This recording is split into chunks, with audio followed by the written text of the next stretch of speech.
Are you someone that struggles with hitting the ball inconsistent with your irons? You hit the ball off the toe or the heel, and you're looking to hit more shots in the center of the club face. Well, today's video, I'm going to walk you through step by step how to keep the club more on plane in the backswing and the downswing, helping you achieve more centeredness of contact in the middle of the club face. Let's get started. Okay, before we get into that first step, what is the swing plane? What is the path the club is traveling on around our body? So the swing plane is kind of this imaginary 45-degree line around our body. So when we're swinging that club, once we get into our posture, spine's 45 degrees. As we're taking that club away, that club's going to travel somewhere between kind of 45 and 50 degrees around that body. And here's why this is so important. So I want you to go ahead and grab a club with me. We are going to find the center of mass in this club. So let's see if we can find it. So we're at right about here. So you'll notice there's a balance point in this club. Here is this center of mass. Now, when that club gets off a plane, off that 45-degree circle around our body, here's what happens. It gets very, very heavy. So while we're doing this, in these next steps I'm about to share with you, while we're doing this, if you start to feel this club get heavy, it's going to be off of that plane. This club is very, very happy when it's on that swing plane, and it helps us hit more in the center of the club face. Let's get started on those steps now. Okay, let's get into the lesson here. So the first step we have to get right is the takeaway. To me, this is one of the most important parts of the swing that's underlooked, because if our takeaway is wrong, we're spending the rest of the backswing compensating on the wrong takeaway. So as we're taking the club away, our first step is to keep the club face pointed at the ball.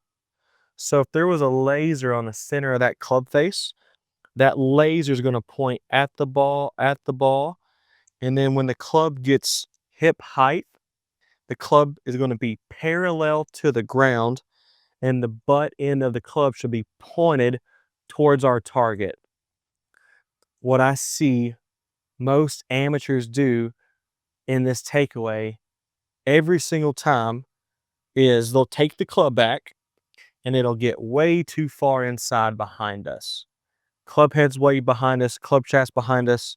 The butt end of the club is now pointed to the right, and now they're spending the rest of the swing trying to get it back on plane. This first part is so crucial.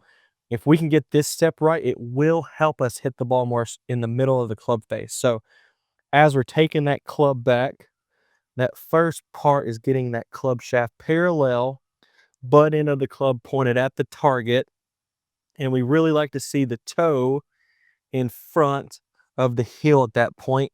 It's pretty close to being parallel to our spine here. So that's step number one. So after you've mastered the takeaway, here's step number two. So let's go ahead and get set up to the golf ball. And I want you to notice this alignment stick that I've got extended from the club shaft. So as we're taking that club away, right, that laser is pointed at the ball, shaft gets parallel, butt end of the club pointed at the target. This toe's in a really good place at that point. We start to hinge the club, and we're going to make it to left arm parallel to the ground. And I want you to notice where this butt end is pointed towards. It's pointed towards that target line or somewhere around the golf ball. So if we can get to this position each time, there's that hinge. Here's that 90-degree angle. That left arm is now parallel to the ground. We've got a much better chance to hit the ball in the center of the club face. So speaking back on that centered of mass, that centeredness of mass in the club, remember what I see most amateurs do is they'll take that club way inside. They'll get this club up top here across the line. And then you can see where this is way off of that 45-degree plane around the body. So we get the takeaway right. We get to that next step where we get that left arm parallel to the ground. And here's that checkpoint where everything's pointed at. This really, really helps us hit the center of the club face at this point. So after we've got that, right, we'll take that alignment stick away. I want you to start hitting some shots where you get to that first part, get to that second part, and then swing through. And I've started out doing it first with a pitching wedge. So when you start with a pitching wedge, this should be one of the easiest clubs to hit. So if you can get this club right, then we can start to move into more like an 8-iron or a 7-iron to make sure we're doing it correctly. So we'll have that takeaway on plane, hinge on plane. This club feels extremely light at this point, and then we can swing the club down. Now, when we're taking the downswing, guess where the club comes back to? It comes right back to where this shaft is parallel and the butt end is pointed towards the target. We don't want this club to get too far inside or behind our body in the downswing. So we do not want this club to get behind us. We want that club to come right down in front of us, coming into impact. So I want you to notice I set up a train track, a runway. When we're doing this, let me get these alignment sticks over here real quick. When we're doing this, we want that club to stay in the train tracks, hinge, come back down in the train tracks on the way through. If you're someone that gets stuck behind you, you'll see the club comes out of the train tracks too soon and gets behind us, right? So we have to have that club traveling through that plane and back down into the center of that club face. Okay, so here's what this is going to look like face on. So as we're taking this club away, we'll go back to step one here. That club shaft parallel to the ground, that butt end pointed towards that target. Then we start to hinge that club to that left arm, now parallel to the ground. Shaft is on plane on that 45-degree angle. And then if you want to take it a little bit farther back, this would be step number 3. We can get the club behind that right shoulder for a right-handed golfer.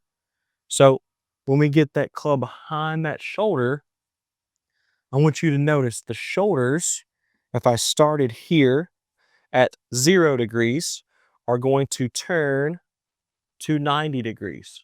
So those shoulders, as we pivot back, are going to get to that 90-degree angle, 90-degree turn. And to me, this is max. This is the top of that backswing.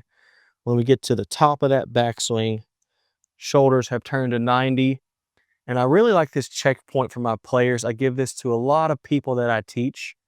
That shoulder will touch your chin.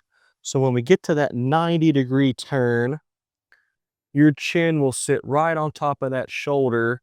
We don't need to add any more than that. So your stopping point will be when that chin gets to that shoulder, and then we can swing through from there. I really hope this helped today, guys. I walk you through step by step how to keep that club on plane so that it helps us hit that center of the club face. And don't forget that centeredness of mass. You'll be able to feel the club lighter around your body doing so.